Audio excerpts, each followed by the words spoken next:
नमस्कार, मैं हूं आपके साथ निलोफर अंसारी और आप देख रहे हैं एनटीवी न्यूज। आई नजर डालते हैं आज की खास खबरों पर। हिजबुल्लाह के पास रॉकेट और मिसाइलों का भंडार है।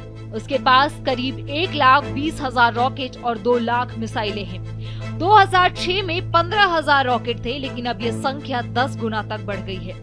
इजराइल और हिजबुल्लाह में इस बार आर पार की जंग शुरू हो चुकी है। इजराइल जहां लेबनान में लगातार हिजबुल्लाह के ठिकानों पर हमला बोल रहा है, तो वहीं हिजबुल्लाह भी जवाबी कार्रवाई में इजराइल पर मिसाइलें दाग रहा है। हालांकि अभी तक इजराइल ने उसके सभी हमलों को असफल कर दिया है।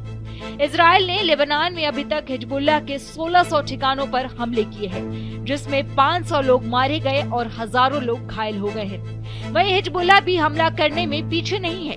उसने इजराइल के तेल अवीव पर मिसाइल दागा, लेकिन आईडीएफ ने समय रहते उसे निष्क्रिय कर दिया। बताया जा रहा है कि करीब 300 मिसाइलें हिजबुल्लाह ने दागी है। बताया जाता है कि हिजबुल्लाह के पास घातक हथियारों का जखीरा है। तो आइए जानते हैं हिजबुल्लाह के पास कौन कौन से हथियार हैं। सूत्रों के मुताबिक हिजबुल्लाह के पास रॉकेट और मिसाइलों का भंडार है। उसके पास करीब 1,20,000 रॉकेट और 2 लाख मिसाइलें हैं। बताया जाता है कि हिजबुल्लाह के पास कथित तौर पर 2006 में 15,000 रॉकेट थे, लेकिन अब ये संख्या 10 गुना तक बढ़ गई है। इसके पास 4 किमी से लेकर 500 किमी तक मार कर पाने वाली मिसाइलें हैं। खास बात यह है कि वह फतेह 110 और स्क्वाड जैसी मिसाइलों से लैस है। ये मिसाइलें 310 मील दूर तक सटीक निशाना साध सकती हैं।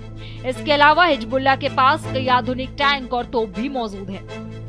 पिछले साल अक्टूबर में गाजा में सैन्य अभियान शुरू करने के बाद से इजरायली सेना उत्तरी सीमा पर लगातार हिजबुल्लाह के साथ भी गोलीबारी कर रही है। हिजबुल्लाह ने स्वीकार किया है कि लगभग 1 साल से जारी संघर्ष में उसके 500 से ज्यादा लड़ाके मारे गए हैं। इस दौरान इजराइल ने शिया चरमपंथी गुट के शीर्ष कमांडरों को निशाना बनाया है, जिसमें वरिष्ठ कमांडर फौद शुकुर भी शामिल है। मैं आपको बता दूं कि इन हमलों के ठीक पहले लेबनान में हिजबुल्लाह के पेजर और वॉकी टॉकी में धमाके हुए थे, जिसमें हजारों लोग घायल हुए थे। इस हमले ने हिजबुल्लाह के 1500 से ज्यादा लड़ाकों के बेकार कर दिया। हिजबुल्लाह ने इन हमलों के लिए इजराइल को जिम्मेदार ठहराया और बदला लेने की कसम खाई है। पिछले शुक्रवार को इजराइल ने बेरूत पर हवाई हमले में हिजबुल्लाह के शीर्ष कमांडरों को निशाना बनाया।